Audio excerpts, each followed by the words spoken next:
Marin Chepmweno. Kakabwan yu kikiyoe kasit en equalizer ko kikakurech gavana kole obwan oyoe kasit neki contract nebo 6 months. Ko kikiyai kasit noton iman, kiyai kasit ko kikiyai kasit komie ak Rosafi. Biik chekikacheng'e keyai tugul kasit ko kikiyai en muguleldo agenge. Lakini kiit kityo kasarta nekiit komakeliponi rabisiek ako kingemwowech kelenjech kiliponi rabisiek kakilenjech kiliponi rabisiek 600 lakini kitun kelipanen rabisiek chemochoton akong'et kelenjech kora kiliponi wikit agenge rabisiek lakini kitun koik wikit agenge koik wikisiek oeng koik arawet akobetyo rabisiek choton chemakikuye kele kitestai nee. Akoi nguni kerichini gavana kila ngebwan ofis kelenjech wikino ngebwan kelenjech arawano komakingen any kele atuan nikiibe bichu koibe baka ngamun ine nitestai mondote bichu en tamit ako mamwowech kit netesetai isiptote kityo kounoton. Ngibiketeb ot en ofisisiek alak kele makingen ng'alekwok ako kikakikurech ako kikibe baka kap county orit kot kesirech kikilonche kasinoton ako kikibe baka ndonyo Lang'at kimur nia lakini kin kiyai kasit ko kikotililit ako makingen any kele nee nekitestai kotamakilipanen rabisiek kyok. Kimoe kityo rabisiek kyok makele kakisome rabisiek county kimoche kikiyaen kasit ako atuan nekitekeni ko kichang makele kituten kou yu kerech en nguni. Kwa majina anaitwa Dominic. Mimi nilikuwa nafanya kazi kwa equalizer, ilikuwa sehemu ya Nyagacho mjini.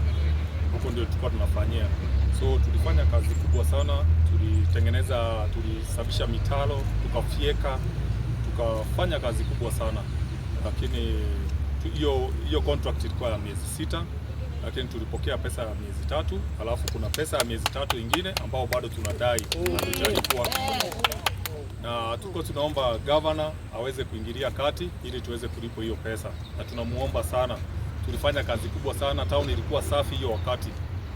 Town ilikuwa inang'ara kabisa, hata ukiingia huko masokoni ilikuwa inang'ara kwa sababu yetu sisi vijana tulifanya kazi kubwa sana.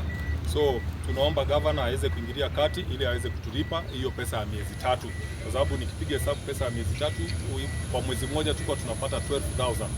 So nikipiga ya miezi 3 hiyo inakuja 36. So kwa kila mtu tunadai mamilioni ya pesa. Sio pesa kidogo, hiyo ni mamilioni ya pesa ambayo inadaiwa, na tunaomba serikali pia iingilie kati iweze kutusaidia tuweze kupata kurecover hiyo pesa. Kwa sababu tumeteseka sana. Kwa sasa unaona tuko na watoto wenye wanasoma na tuko na shida mingi sana. So tunaomba pia serikali iingilie kati ili tuweze kupata pesa yetu kwa jumla. So county, mimi naweza kuongea na county ambao ni governor ndio mkubwa wa county. Tunaomba governor aweze kuingilia kati hiyo pesa yetu tuweze kupata. Tusipopata hiyo pesa sisi tutarudi kuandamana vibaya sana. So tunaomba kupata pesa yetu. Na tuko wengi, si tuko wachache. Hapa wenye tuko sisi ni wakilishi. Kuna wengine bado hawajakuja. So for 7 days kama tutakuwa tumepata hiyo pesa yetu, hao wengine wote tutajumuika hapa. So tunaomba governor aweze kuingilia kati ili tuweze kupata pesa zetu.